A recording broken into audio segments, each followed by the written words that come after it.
A young mechanic helps a billionaire fix her car, only to find himself tied to a mysterious orphanage, a hidden past, and a ring with emerald secrets. Now, his life and the fate of many rest on uncovering the dangerous cost of talents that are born, and those that are hunted. The merciless late afternoon sun made the asphalt of the rural road steam as Miles Johnson walked home from his shift. The 20-year-old slowed his pace when he saw the shiny red Shelby GT500 Mustang parked on the shoulder, its hood up like a wide-open mouth. A white woman in a suit that surely cost more than all the furniture in his aunt and uncle's house paced circles beside the car, yelling into her phone, "I don't care how much you charge for the tow. I've been stuck on this deserted road for 2 hours. I have a meeting with the governor in." The woman checked her expensive watch. Less than 3 hours, for God's sake. Miles considered for a moment whether he should go on his way. His uncle Leon always told him to be cautious around strangers, especially those who seemed so obviously out of place in the humble rural area where they lived, a predominantly black community 2 hours from the city. But something about the woman's desperate frustration made him stop.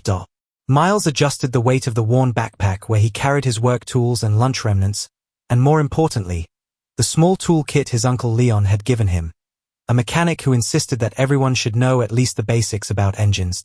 "Excuse me," Miles called, approaching cautiously. "Need some help with your car?" Andrea Whitaker, CEO of Whitaker Enterprises and owner of half of the city's commercial real estate, turned in surprise. The irritation on her face quickly turned to a polite but firm dismissal when she saw the young man with faded jeans, a worn t-shirt, and grease stains on his hands. "That's very kind of you, young man, but this is a high-performance vehicle. I need a real mechanic." Miles shrugged, stepping closer to peer under the hood. "My uncle has a garage and has been teaching me about cars since I was a kid.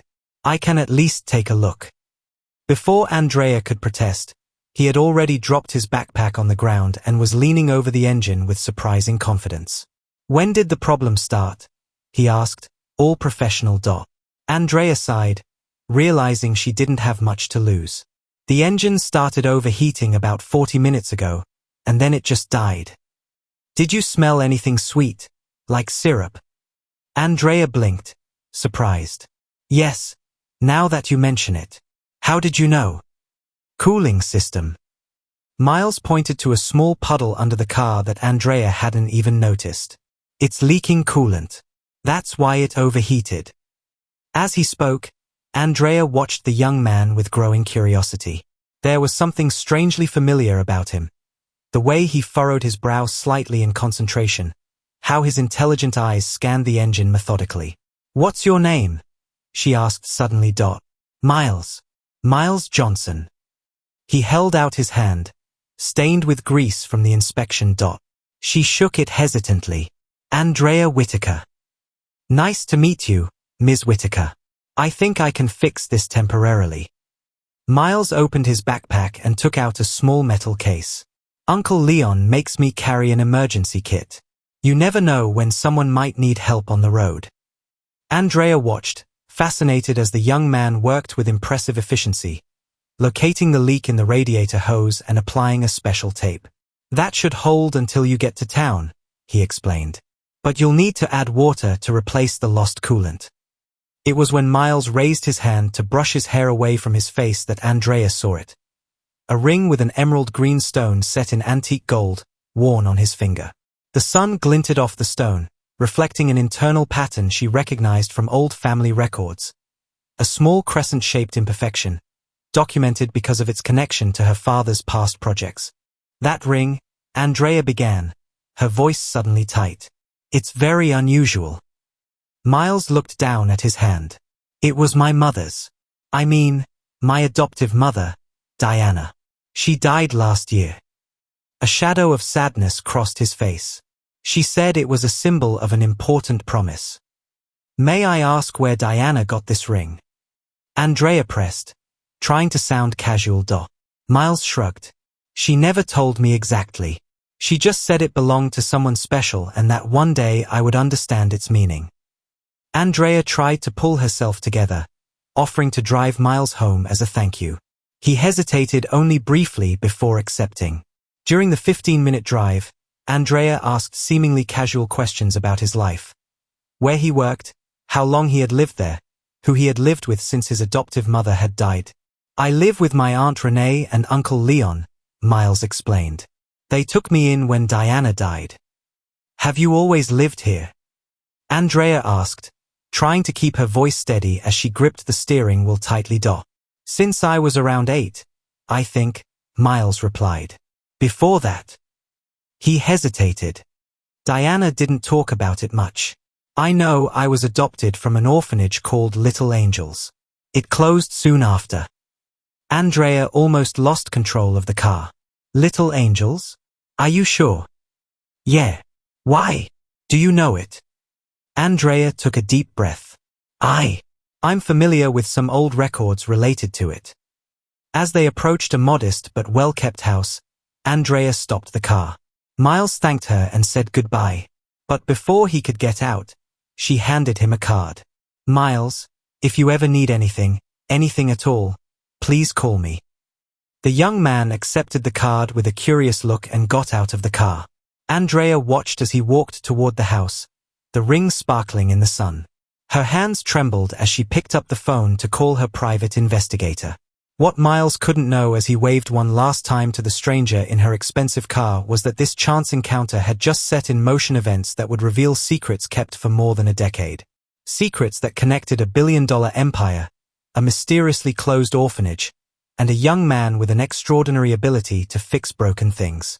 If this story of unlikely coincidences and hidden connections has piqued your curiosity, be sure to sign up to find out how a simple ring would become the key to unlocking a web of power, prejudice, and a truth that would change lives forever. Andrea spent 3 sleepless nights staring at enlarged photos of the emerald ring her investigator had captured. The jewel documented in her father's files, connected to a specific child at the Little Angels orphanage. A child her father had shown an unusual interest in just before the orphanage mysteriously closed. In her office at Whitaker Enterprises, she examined documents scattered across her desk. 12 years ago, her father, Howard Whitaker, had bought the Little Angels property for a fraction of its value, citing financial irregularities. Andrea had been named CEO shortly thereafter, a transition largely orchestrated by her father. Ms. Whitaker, Mr. Evans from Legal is here with the Horizon Project documents, her assistant announced. The Horizon Project, a luxury complex under construction on the very site where the orphanage had once stood. Andrea quickly tucked the reports away before Evans entered. The Little Angels acquisition documents are here, Evans said. Although, I don't understand why we're revisiting old business. Your father was quite specific about keeping these documents on file. My father is retired in Florida, Andrea replied dryly. And I run the company now. As she examined the documents, Andrea discovered suspicious bank transfers and, more disturbingly, a list of children who had been reallocated when the orphanage closed. Miles Johnson's name, or rather, the name he had used at the orphanage, was circled in red with a note, special case. Contact HW. Her investigator, Ramirez, called with news. I found Diana Johnson. Car accident last year. Brakes failed. Suspicious circumstances.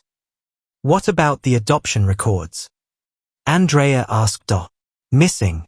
Officially, the name Miles Johnson never existed at Little Angels. Find out everything you can about his current family, Andrea ordered. Meanwhile, Miles was working in the small workshop behind his aunt and uncle's house. The place was his refuge. Tools organized on the walls, the comforting smell of oil and grease. Did you manage to fix the old radio? Leon asked, entering the workshop. Miles smiled, lifting the 1950s radio. Did it? Just had to reconnect a few wires. Needed a little lubrication, too. Leon affectionately clapped his nephew on the shoulder. You have a gift, son. I've never seen anyone understand machines like you. Uncle, do you think Mom would be proud? Miles twirled the ring on his finger. Diana was so proud of you. She could have burst. Uncle, Miles said, I met a rich lady the other day. Her car broke down, and I fixed it. She recognized my ring. Leon froze. What lady? Andrea Whitaker. Miles showed them the card. She seemed strange when she saw my ring. Like she knew it. Leon's face paled. He exchanged glances with Renee, who appeared at the door. Miles, dear, Renee said tensely. Remember when we promised to tell you the truth about Diana when you were older? I think that time has come. That night, Miles heard the hidden story. How Diana, a nurse at the orphanage, had run away with him when the orphanage suddenly closed. How they had changed their names and gone into hiding for years, always looking over their shoulders. Your mother left this for you, Renee said, handing him a yellowed envelope. She made us promise to give it to you only if someone from the Whitaker family showed up asking questions. With trembling hands, Miles began to read. My dear Miles, if you are reading this, someone has found you. There are things you need to know. At Andrea's apartment, Ramirez called again. Ms. Whitaker, someone else is investigating little angels. A reporter named Marcus Hayes. What does he know? Quite a lot. And he has a theory about why your father was interested in certain children at the orphanage, specifically children with unusual talents. The next day, a black SUV pulled up in front of the community college Miles attended part-time for an auto mechanics program. Two men in suits watched as he left with his friends. Is that him? The young man with the emerald ring. Yes. Mr. Whitaker Sr. wants to see him immediately. What they didn't know was that Leon was parked across the street, having driven Miles that morning. He took out his cell phone and dialed a number Diana had left for emergencies. Marcus Hayes? It's about little angels, Leon said. And a young man with an emerald ring. I think I found the proof you're looking for. At Whitaker Enterprises, Andrea stared at her father, Howard, who had flown in from Florida without warning. What's this about reviewing the little angel's documents? Howard demanded. I thought that matter was closed. I found Miles Johnson, Dad, Andrea said. The young man with the emerald ring. Howard paled. So what? Just another orphan. What matters is Project Horizon. Billions are at stake. What was so special about that young man? Andrea pressed, her voice low. Howard laughed dryly. Don't you really understand what's at stake? Some children are valuable. They have talents that can be exploited. He fixes things, Andrea said slowly. He can look at broken machines and just understand them. Howard's smile was icy. Think of the military applications, the patents, the power. Why do you think we bought that orphanage? What neither Whitaker realized was that Miles was already reading Diana's letter, discovering the truth about his past and his special talents, and more importantly, discovering why the emerald ring was so valuable. It wasn't just a piece of jewelry, but a key to documents that could bring down an empire. The pieces of the puzzle were starting to fall into place. On one side, a powerful corporation ready to protect its secrets at any cost. On the other, a 20-year-old man with an extraordinary talent and a ring worth far more than its weight in emeralds. Between them, a woman trying to decide which side of the story she wanted to be on. The conference room on the 50th floor of Whitaker Enterprises was buzzing with nervous executives. Howard Whitaker had called an emergency meeting, his normally controlled face now contorted into a mask of fury. Where is my daughter? Howard demanded, pounding the massive glass table. Andrea should have been here an hour ago. As if summoned by his words, the double doors swung open. Andrea entered calmly, accompanied by a woman in a suit whom no one recognized. Sorry I'm late, Dad, Andrea said with a calmness that made Howard frown. This is Federal Prosecutor Claire Bennett. She has some questions about Project Prometheus. Howard's face paled. Project Prometheus, the code name for the secret program to identify and exploit children with special talents. A name that should never be mentioned in public, let alone to federal authorities. What the hell do you think you're doing? Howard hissed. Andrea walked over to the large screen on the wall and connected her laptop. Something I should have done a long time ago. The truth about Little Angels and the other 5 institutions you've closed down over the last 15 years. The lights went out, and the screen came to life with documents, photographs, and reports. Detailed records of 48 special children identified, tested, and exploited by Whitaker Enterprises. You stole confidential documents. Howard tried to regain his composure. That's corporate crime, industrial espionage. Documents evidencing far worse crimes, Andrea replied. Unauthorized experiments on minors. Falsification of adoption records. Bribery of public officials. Intimidation of witnesses. A video began playing on the screen. Security footage from 12 years ago. A young nurse whom Andrea now knew to be Diana Johnson fleeing in the middle of the night with a child in her arms. Next, a clip of Howard instructing security guards, "Find him. The boy has significant military potential. We can't lose him." 3 Little Angels employees died in accidents in the weeks that followed, Andrea continued relentlessly, including Diana's brother, who had started asking questions. You have no idea of the implications. Howard began, but was cut off when the doors swung open again. Miles Johnson entered, accompanied by Uncle Leon and a man carrying a professional camera, Marcus Hayes of the city newspaper. Miles, Andrea said softly, you didn't have to come. Yes, I did, he replied, his voice steady. Diana always said that one day I would have to face the men who made us run. Howard looked at the young man, his expression shifting from shock to cold calculation. So, you're the prodigious Project 17. I didn't imagine you'd be grown. And you're the man who killed my mother, Miles replied, his gaze unflinching. Her brakes didn't fail by accident, did they? Howard smiled, regaining his confidence. Proving anything would be impossible. And you're forgetting who I am. One phone call and all of this disappears. That's when Miles opened his backpack and took out the emerald ring. With deft fingers, he turned the stone, revealing a secret compartment. From inside, he took out a tiny device. Diana was smarter than you thought, he said. This is a storage device she hid in the ring. It contains backup copies of all the Little Angels records, including recordings of your meetings with military doctors about harnessing children with enhanced cognitive abilities for strategic applications. Howard Whitaker, for the first time in his life, was speechless. This is being broadcast live right now, Marcus Hayes explained, pointing to his camera. To our studio and directly to social media platforms. Over 10,000 people are already watching. Andrea walked over to her father, keeping her voice low. It's over. The prosecutor has a deal for me. Full cooperation in exchange for immunity. As for you, well, we'll let a jury decide. As federal agents entered the room to arrest Howard Whitaker, Miles approached the woman who had indirectly caused so much pain but was now helping to right the wrongs. My mother taught me that broken machines can be fixed, he said calmly. But broken systems need to be redesigned from the ground up. He then looked towards his father as he was being led away. Broken people need to fix themselves. I hope you get that chance in prison.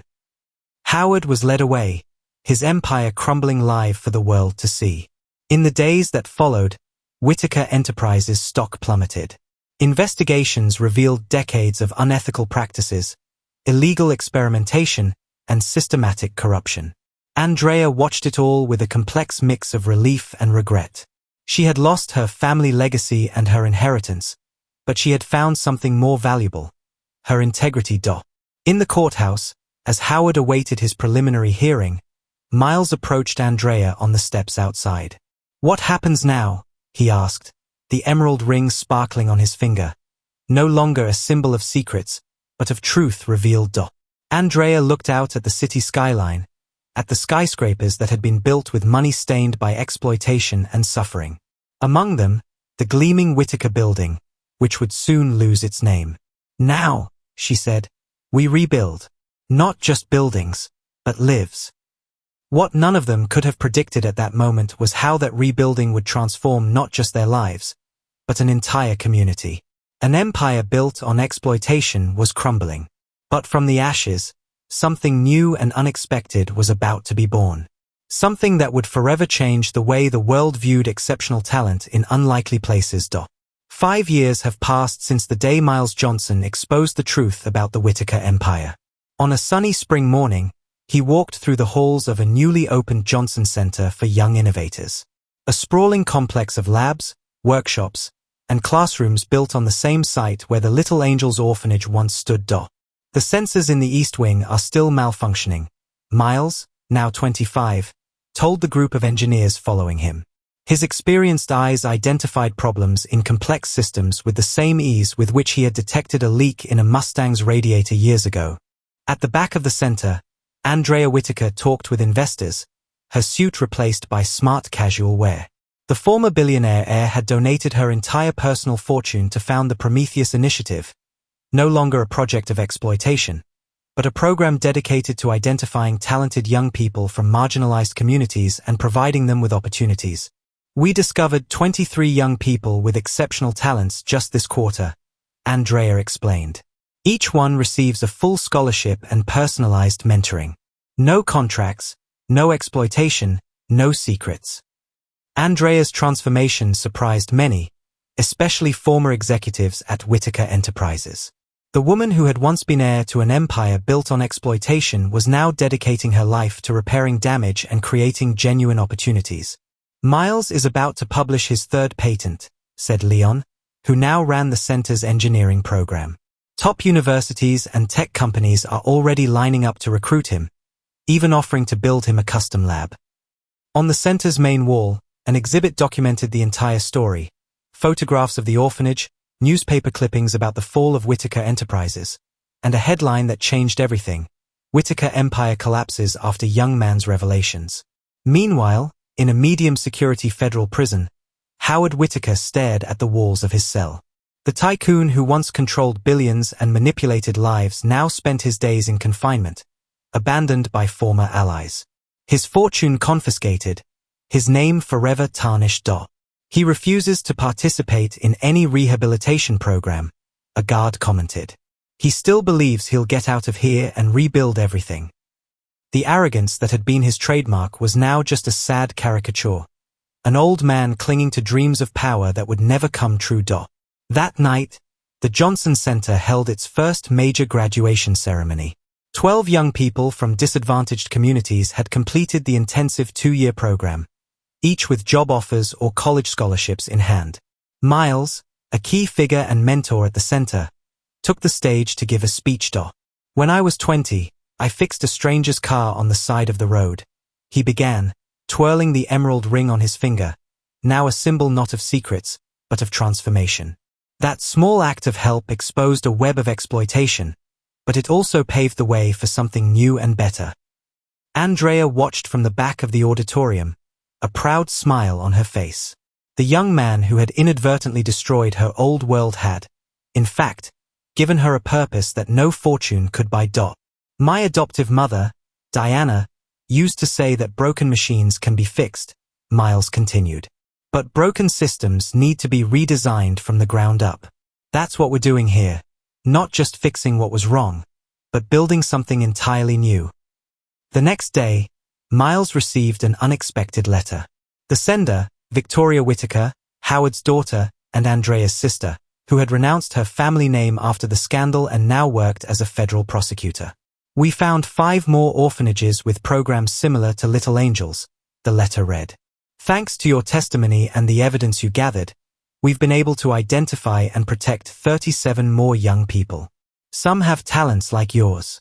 When you're ready, they'd love to meet you. As Miles read the letter to Andrea, Uncle Leon, and Aunt Renee, a sense of closure hung in the air. What had begun with a chance encounter on the side of the road had become a quiet revolution, transforming not only their lives, but an entire system that had thrived on the exploitation of the vulnerable. You know what's ironic? Andrea said. Howard always said he was building a legacy. And he really did, just not the way he imagined it. Miles looked out the window at the young people playing in the center's gardens, free from the kind of manipulation that had nearly defined his own destiny. Real power was never in the buildings or bank accounts, he replied. It was in the ability to make a difference in other people's lives. That evening, as the sun set over the Johnson Center, a new sign was unveiled at the entrance. Every talent deserves to flourish. Every young person deserves freedom. It was a promise for the future built on the ashes of a past they refused to repeat. If this story of justice, resilience, and transformation touched your heart, be sure to subscribe to the channel for more stories about how small acts of courage can change entire systems and how true reparation isn't just about punishing evil, but about building something better in its place.